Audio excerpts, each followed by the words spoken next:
What do you do if you had to figure out the information behind 11.5 million documents? Verify it and make sense of it. That was a challenge that a group of journalists had to face late last year. An anonymous person calling himself John Doe had somehow managed to copy nearly 40 years of records of the Panamanian law firm Mossack Fonseca.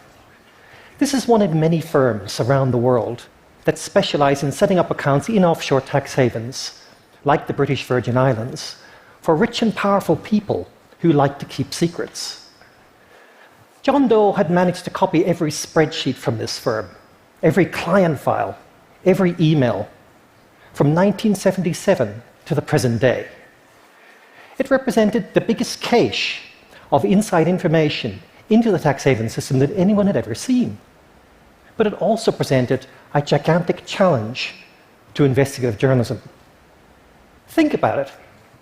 11.5 million documents containing the secrets of people from more than 200 different countries. Where do you start with such a vast resource? Where do you even begin to tell a story that can trail off into every corner of the globe and that can affect almost any person in any language, sometimes in ways they don't even know yet? John Doe had given the information to two journalists at the German newspaper Süddeutsche Zeitung. He said he was motivated by, and I quote, the scale of the injustice that the documents would reveal. But one newsroom alone can never make sense of such a vast amount of information. So the Süddeutsche Zeitung reached out to my organization in Washington, D.C., the International Consortium of Investigative Journalists. We decided to do something that was the very opposite of everything we've been taught to do as journalists. Share. By nature, investigative reporters are lone wolves. We fiercely guard our secrets, at times even from our editors, because we know that the moment that we tell them what we have, they'll want that story right away. And to be frank, when you get a good story, you like to keep the glory to yourself. But there's no doubt that we live in a shrinking world and that the media has largely been slow to wake up to this. The issues we report on are more and more transnational. Giant corporations operate on a global level. Environmental and health crises are global. So too are financial flows and financial crises. So it seems staggering that journalism has been so late to cover stories in a truly global way. And it also seems staggering that journalism has been so slow to wake up to the possibilities that technology brings, rather than being frightened of it. The reason journalists are scared of technology is this. The profession's largest institutions are going through tough times because of the changing way that people are consuming news. The advertising business models that have sustained reporting are broken. And this has plunged journalism into crisis, forcing those institutions to re-examine how they function. But where there is crisis, there is also opportunity. The first challenge presented by what would eventually become known as the Panama Papers was to make the documents searchable and readable. There were nearly 5 million emails, 2 million PDFs that needed to be scanned and indexed, and millions more files and other kinds of documents. They all needed to be housed in a safe and secure location in the cloud. We next invited reporters to have a look at the documents. In all, reporters from more than 100 media organizations in 76 countries, from the BBC in Britain to Le Monde newspaper in France to the Asahi Shimbun in Japan. Native eyes on native names, we called it. The idea being, who best to tell you who was important to Nigeria than a Nigerian journalist? Who best in Canada than a Canadian? There were only 2 rules for everyone who was invited. We all agreed to share everything that we found with everybody else. And we all agreed to publish together on the same day. We chose our media partners based on trust that had been built up through previous smaller collaborations, and also from leads that jumped out from the documents. Over the next few months, my small non-profit organization of less than 20 people was joined by more than 350 other reporters from 25 language groups. The biggest information leak in history had now spawned the biggest journalism collaboration in history. 376 sets of native eyes doing what journalists normally never do, working shoulder to shoulder, sharing information, but telling no one. For it became clear at this point that in order to make the biggest kind of noise, we first needed the biggest kind of silence. To manage a project over the many months that it would take, we built a secure virtual newsroom. We used encrypted communication systems, and we built a specially designed search engine. Inside the virtual newsroom, the reporters could gather around the themes that were emerging from the documents. Those interested in blood diamonds or the exotic art, for instance, could share information about how the offshore world was being used to hide the trade in both of those commodities. Those interested in sport could share information about how famous sports stars were putting their image rights into offshore companies, thereby likely avoiding taxes in the countries where they plied their trade.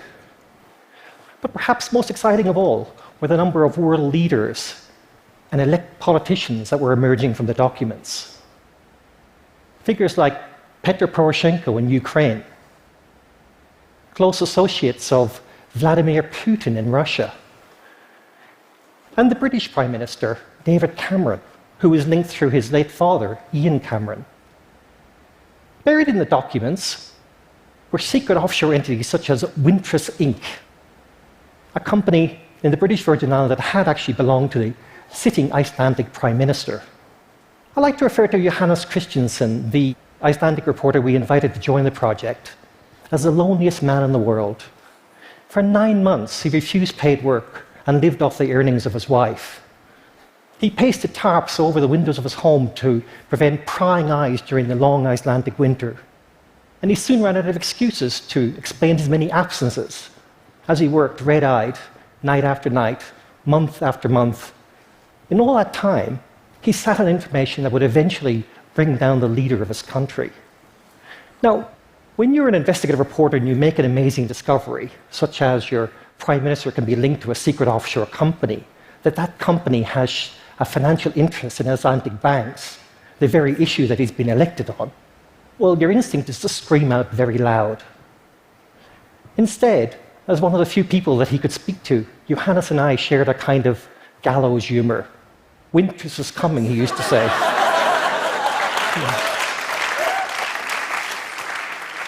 We were big fans of Game of Thrones. Now, when Johannes, and reporters like Johannes wanted to scream, they did so inside the virtual newsroom. And then they turned those screams into stories by going outside the documents, to court records, official company registers, and by eventually putting questions to those that we intended to name. Panama Papers actually gave the reporters, or allowed the reporters to look at the world through a different lens from everybody else. As we were researching the story, unconnected to us, a major political bribery scandal happened in Brazil. A new leader was elected in Argentina. The FBI began to indict officials at FIFA, the organization that controls the world of professional soccer. The Panama Papers actually had unique insights into each one of these unfolding events. So you can imagine the pressure and the ego dramas that could have ruined what we were trying to do. Any one of these journalists, they could have broken the pact, but they didn't. And on April 3rd this year, at exactly 8 p.m. German time, we published simultaneously in 76 countries.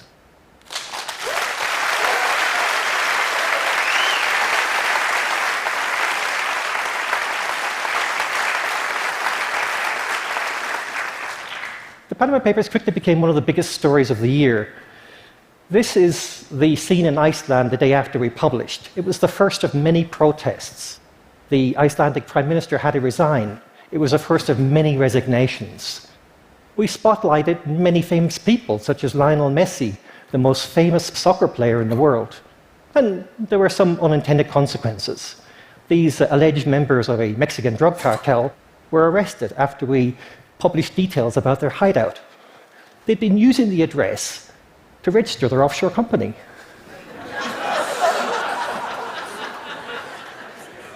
There's a kind of irony in what we've been able to do. The technology, the internet, that has broken the business model is allowing us to reinvent journalism itself. And this dynamic is producing unprecedented levels of transparency and impact. We showed how a group of journalists can affect change across the world by applying new methods and old-fashioned journalism techniques to vast amounts of leaked information. We put all-important context around what was given to us by John Doe. And by sharing resources, we were able to dig deep, much deeper and longer than most media organizations allow these days because of financial concerns. Now, it was a big risk, and it wouldn't work for every story, but we showed with the Panama Papers that you can write about any country from just about anywhere, and then choose your preferred battleground to defend your work. Try obtaining a court injunction that would prevent the telling of a story in 76 different countries. Try stopping the inevitable. Shortly after we published, I got a 3-word text from Johannes. Wintris has arrived. It had arrived, and so too, perhaps, has a new era for journalism. Thank you.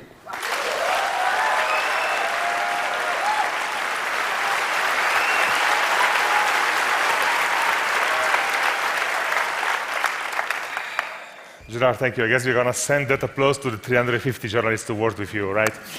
Very kind. I have a couple of questions that I would like to ask you. And the first one is, you have been working in secrecy for over a year with 350-something colleagues from all over the world. Has there ever been a moment when you thought that the leaked may be leaked, that collaboration may just be broken by somebody publishing a story, or somebody not in their group releasing some information that they would get to know? We had a series of crises along the way, including when something major was happening in the world. Of course, the journalists from that country wanted to publish right away. We had to calm them down. Probably the biggest crisis we had was a week before publication. We'd sent a series of questions to the associates of Vladimir Putin, but instead of responding, the Kremlin actually held a press conference and denounced us, and denounced the whole thing as being, a plot from the West. At that point, Putin thought it was just about him. And of course, a lot of the editors around the world were very nervous about this. They thought that the story was going to get out. You can imagine the amount of time they'd spent, the amount of resources, money that had been spent on this. So I had to basically spend the last week calming everyone down, a bit like a general where you're holding your troops back, calm, remain calm, and then eventually, of course, they all did. And a couple of weeks ago or so, you released a lot of the documents as an open database for everybody to search via keyword, essentially. Yeah, we very much believe that the basic information about the offshore world should be made public.